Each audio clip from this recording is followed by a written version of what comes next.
Welcome to the Safari Holiday Guide. My name's Jason. Today I've had a really successful morning photographing some of the huge variety of species of birds here in this sort of woodland bush area that surrounds Mazikadai Dam, about 110 kilometers north of Harare in Zimbabwe. Take this opportunity just to stop for a bit and just explain to you some of the equipment that I've been using, and on the video I'll show you some of the results I've been having, which to be honest I've been very pleased with.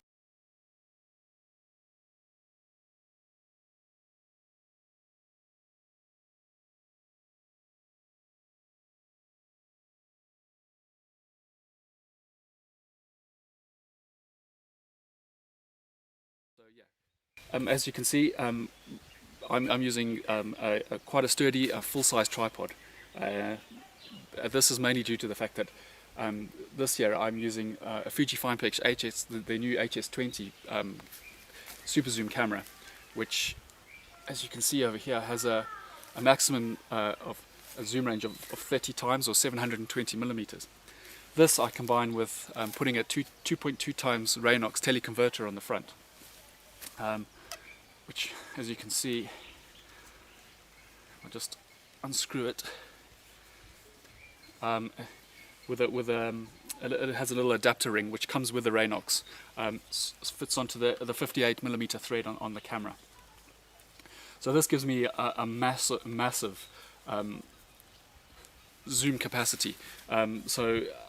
To be honest, a tripod is almost absolutely necessary. Okay, so let's move on to the tripod. As I was saying, the tripod is almost essential if you're going to be using such a large 30 times optical zoom combined with a teleconverter. You really want to get the stablest base possible. So for that reason, I've come on holiday this time using a full-size Vanguard 26380 tripod.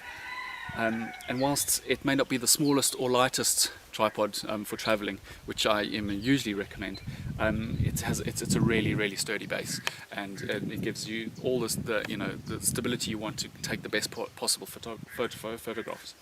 If you have a slightly bigger budget, this is the aluminium version. Vanguard, I do know, make a carbon one, which is a lot lighter, and is something that's worth considering.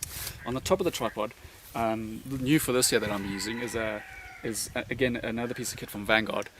Is their ball head pistol grip. As you can see, it looks fun, and it is fun to play with. And not only that, it actually is extremely functional. In the past I'd always use either a pan handle or just the ball grips, which work perfectly fine, but sometimes, because they're not as intuitive as something like this, it does take you just that little bit longer to line up the shot that you want. And often, especially in the case with birds, the bird could have flown away before you've actually got your them in frame perfectly. With a pistol grip, as you can see, it's just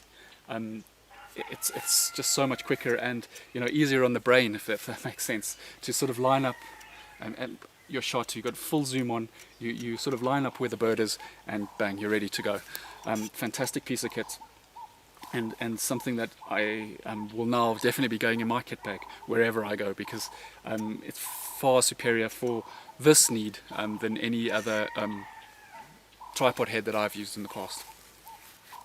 Okay, so that's the basics of the tripod and the head, and fitting onto the camera. But there's with the ball head, as you can see with this one, it's fantastic in that you can turn it sideways like that, and you could be shooting portrait as opposed to landscape shots as quick as that. The other thing that, for panning, which is sometimes, I quite often shoot films with this camera, just short films of a bird or something flying about. That's one thing that I do like combining it with this particular Vanguard 263 tripod, in that, as you see over here, there's a little, on the back of the tripod over here, there's a screw which either locks it in place, or you can loosen it, and then you can actually pan from left to right. So you do actually have the capacity to pan your shots.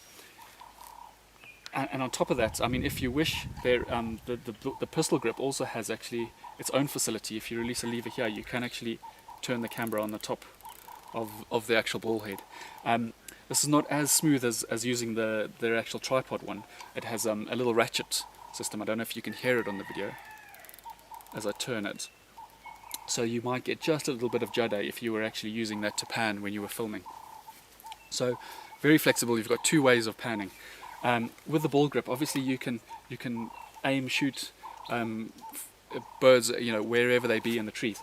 The one sort of downside to this is the way it's sort of been made is you can't actually, if you look there, that's as high as I can be aiming upwards.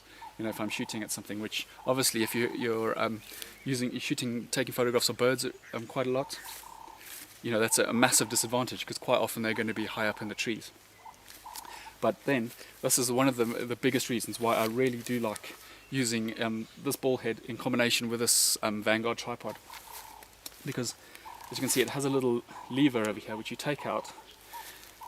You move this one on the front, and like most tripods, you can raise and lower the central stem to make your camera higher or lower. But on top of that, you have a little thing that you can release. So you take it out of there. You don't have to take it out. But then, as you can see, I'm just going to do this a bit carefully. You can actually twist it. Okay. So how I usually, if you have a look, you twist it, you put it back lock it back in place. It comes out there, so that the stem has actually come out the sort of legs of the tripod. I can actually just raise it a bit. It locks into place. The thing is, with it like that, you do actually get a little bit of play. If I tighten, as you can see, you do get a little bit of play. So what I tend to like to do is just lock it down there, so it actually rests on the legs of the tripod with much less play, but you still have a sort of an arc of about, I guess, about 70 or 80 degrees to turn. But the good part about doing this is, as you can see now, as I'll demonstrate, look, if I turn the leg, I can shoot right up into the trees. So now not only do we have the panning capacity, we've got the flexibility of rotating your camera in any single angle that you can think of, even right down in the ground, as you can see that like that. With it like this, the tripod's easy to carry around with you. So yeah, all in all, for me, this combination that I've sort of worked together over here has worked very, very well, and I highly recommend. I mean, I'm not saying you have to get the exact camera or indeed the exact tripod, but for me, this the combination of the very powerful zoom on this camera, the Raynox teleconverter lens, the pistol grip ball head, which makes aiming and shooting at birds far faster than I've ever been able to in the past, and the really sturdy and as you can see, the very flexible central column on the Vanguard 263 tripod, for me is a combination that I'm sure I'll be using a lot more in the future, and I highly recommend. Right, okay, just one other last piece of equipment that I forgot to speak about earlier was, and it's something that I find is extremely useful, is a remote shutter release. With this Fuji HS20, you can actually get yourself as an added extra. It's called the RR80 remote shutter release, and it just plugs into a port on the side of the camera.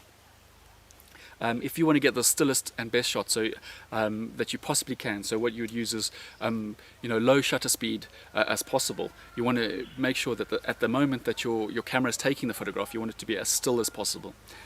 Again, with a very, very large telephoto zoom combined with the teleconverter on here, stillness is absolute key. And one of the ways you can ensure this is by using a remote shutter release like this one on your camera, because as you can see, if I press that and it actually takes a photo, there'll be absolutely no movement on the camera. Whereas, for example, if you're pressing the usual shutter release, because you're actually physically pressing down on the camera, even though it's a very, very minute possibility of movement, that tiny movement actually correlates to quite a large movement on the end of your zoom lens, and could actually mean that you get a slightly out of a blurry photograph, and not as pin sharp as you would wish it to be. So yeah, I'm also highly recommended is if your camera does take it, is getting a remote shutter release, something like this on the Fujifilm.